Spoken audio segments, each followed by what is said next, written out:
పూర్తి వివరాలకు చదవండి రేపటి అక్షర శిల్పం దినపత్రికలో.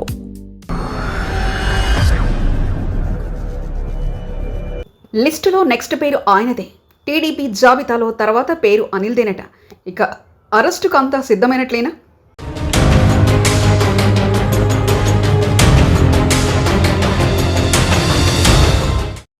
కేసులు అంశాలు మాత్రమే సపరేట్. అనిల్ చుట్టూ ఉచ్చు బిగుస్తున్నట్లేనా?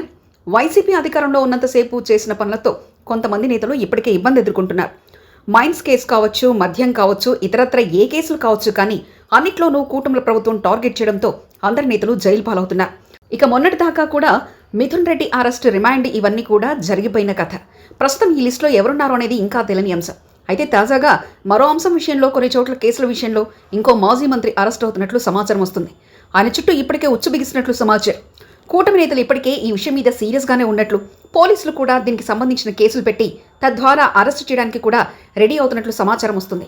వైసీపీ నేత అనిల్ కుమార్ యాదవ్ జాబితాలో తర్వాత నెంబర్ ఉందా అంటే అవునని అనిపిస్తుంది. ఇప్పటికే వైసీపీ నేతలు వరుస పెట్టి అరెస్ట్ అవుతున్నారు. ప్రధానంగా నెల్లూరు జిల్లాకు చెందిన నేతలు కూడా ఇప్పటికే అరెస్ట్ అయ్యారు. కాకాని గోవర్ధన్ రెడ్డి అక్రమ మైనింగ్ కేసులో అరెస్ట్ అయి ప్రస్తుతం రిమాండ్ ఖైదీగా ఉన్నారు. ఇక మరో మాజీ మంత్రి అనిల్ కుమార్ యాదవ్ చుట్టూ కూడా ఉచ్చు బిగిస్తున్నట్లు కనబడుతుంది. ఆయనపై కూడా త్వరలో కేసు నమోదయ్యే అవకాశాలున్నాయి. తర్వాత అరెస్ట్ అనిల్ కుమార్ యాదవ్ అంటూ పెద్ద ఎత్తున రాజకీయ వర్గాల్లో చర్చ జరుగుతుంది. ఇప్పటికే అనిల్ కుమార్ యాదవ్కు సంబంధించిన కేసుకు అంతా సిద్ధం చేసినట్లు సమాచారం. నెల్లూరు క్వార్ట్స్ అక్రమ రవాణా కేసులో అనిల్ కుమార్ యాదవ్పై త్వరలో కేసు నమోదయ్యే అవకాశాలున్నాయి. ఇప్పటికే ఈ కేసులో అనిల్ కుమార్ యాదవ్ ప్రధాన అనుచరుడు శ్రీకాంత్ రెడ్డిని హైదరాబాద్లో పోలీసులు అదుపులో తీసుకున్నారు. క్వార్ట్స్ మైనింగ్ స్కామ్లో అనిల్ కుమార్ యాదవ్ పాత్రపై వివరాలను శ్రీకాంత్ రెడ్డి వెల్లడించినట్లు సమాచారం. అనిల్ కుమార్ రెడ్డితో పాటు కాకాని గోవర్ధన్ రెడ్డితోనూ తనకు వ్యాపార లావాదేవీలు ఉన్నాయని శ్రీకాంత్ రెడ్డి పోలీసుల విచారణలో వెల్లడించినట్లు తెలిసింది.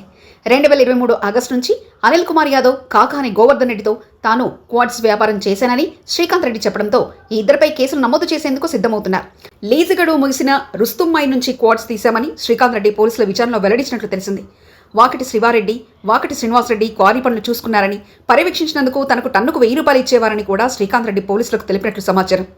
ఈ క్వార్ట్స్ను ఏనుగు శశిధరెడ్డి పొలంలో డంప్ చేసేవాళ్ళమని, శశిధరెడ్డికి ఎకరాకు 25,000 రూపాయల ఇచ్చేలా ఒప్పందం కుదిరిందని తెలిపారు. రుస్తుం మైన్ నుంచి తీసిన క్వార్ట్స్ను చైనా పంపించామని కూడా శ్రీకాంత్ రెడ్డి పోలీసుల విచారణలో అంగీకరించారు. దీంతో అనిల్ కుమార్ యాదవ్పై త్వరలో కేసు నమోదయ్యే అవకాశం ఉందని తెలిసిందే. మరిన్ని కథనాల కోసం సబ్స్క్రైబ్ చేసుకోండి మీ అక్షర శిల్పం. పూర్తి వివరాలకు చదవండి రేపటి అక్షర శిల్పం దినపత్రికలో.